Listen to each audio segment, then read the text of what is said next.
नमस्कार, खादाड खाऊ विथ ॲमीमध्ये तुम्हा सर्वांचं खूप खूप स्वागत। आज आपण बनवणार आहोत अगदी झणझणीत आणि स्वादिष्ट असा आगरी मसाला। आगरी पद्धतीने बनवलेलं चिकन असो, मटण असो किंवा चवळीची भाजी, अगदी नाव जरी काढलं तरी तोंडाला पाणी सुटतं। आणि या सर्व पदार्थांच्या चवीचं श्रेय जातं आगरी मसाल्याला।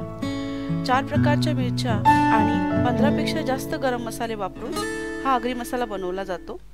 तर आज आपण पारंपरिक पद्धतीने आगरी मसाला बनवणार आहोत। तर सुरुवात करूया। इथे आधी सांगितल्याप्रमाणे मी ह्या 4 प्रकारच्या मिरच्या घेतलेल्या आहेत। ही पांडी मिरची आहे, ही जाड असते, हिला पाटणा मिरची असेही म्हटलं जातं। ह्याचा वापर जो आहे हा मसाल्याला तिखटपणासाठी केला जातो, पण ह्याच्यामुळे रंग कमी येतो। इथे मी 1 किलो ही पाटणी मिरची घेतलेली आहे। यामध्ये बियाही जास्त असतात। नंतर मी इथे घेतलेली आहे लवंगी मिरची। लवंगी मिरची ही बुटकी मिरची असते आणि ही तिखटपणासाठी वापरली जाते। अर्धा किलो लवंगी मिरची घेतलेली आहे। त्यानंतर मी घेतलेली आहे 1 किलो बेडगी मिरची। बेडगी मिरचीमुळे मसाल्याला अतिशय सुंदर रंग येतो। आणि अर्धा किलो इथे मी काश्मीरी मिरची घेतलेली आहे। गरम मसाल्यामध्ये आपण घेणार आहोत सर्वप्रथम 50 ग्रॅम काळी मिरी, 50 ग्रॅम लवंग, 50 ग्रॅम दालचिनी, 50 ग्रॅम मसाला वेलची, 30 ग्रॅम दगडफूल आणि 30 ग्रॅम चक्रीफूल। त्यानंतर आपण घेणार आहोत 10 ग्रॅम सफेद जावित्री किंवा मायपत्री,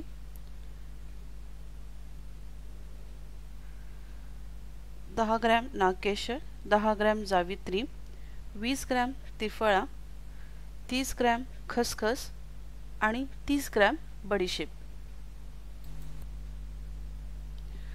आणि ह्यानंतर आपण घेणार आहोत 30 ग्रॅम शहाजिरं, 30 ग्रॅम मोहरीची डाळ, 20 ग्रॅम मेथी,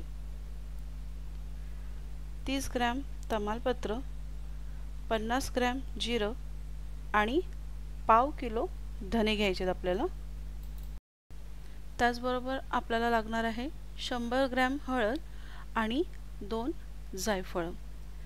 हे सर्व गरम मसाले जे आहेत हे आपल्याला तेलामध्ये वेगवेगळे भाजून घ्यायचे। आपला आगरी मसाला कुठून तयार आहे तुम्ही पाहू शकता किती सुंदर रंग आलेला आहे। आपण घेतलेल्या प्रमाणामध्ये जवळजवळ 1.25 किलोचा आगरी मसाला तयार झालेला आहे। हा आगरी मसाला तुम्ही हवाबंद डब्यामध्ये भरून ठेवायचे। त्यासाठी डब्यामध्ये खाली पहिला हिंगाचे 2 खडे टाकायचे, मध्ये मसाला ठेवून पुन्हा वरती हिंगाचे खडे आपल्याला ठेवायचे आणि वरती झाकण लावायचे आहे। हा मसाला जो आहे वर्षभर व्यवस्थित टिकतो। तुम्ही सुद्धा नक्की करून पहा आगरी मसाला। व्हिडिओ आवडला असेल तर लाईक आणि शेअर करायला विसरू नका। काही डाऊट असतील तर नक्की कमेंट करा। आणि असेच नवीन नवीन व्हिडिओ पाहण्यासाठी खादाड खाऊ विथ ॲमीला सबस्क्राईब करायला विसरू नका। लवकरच भेटूया पुन्हा एकदा नवीन रेसिपी बरोबर। तोपर्यंत मस्त राहा, हसत राहा आणि खात राहा। Bye bye.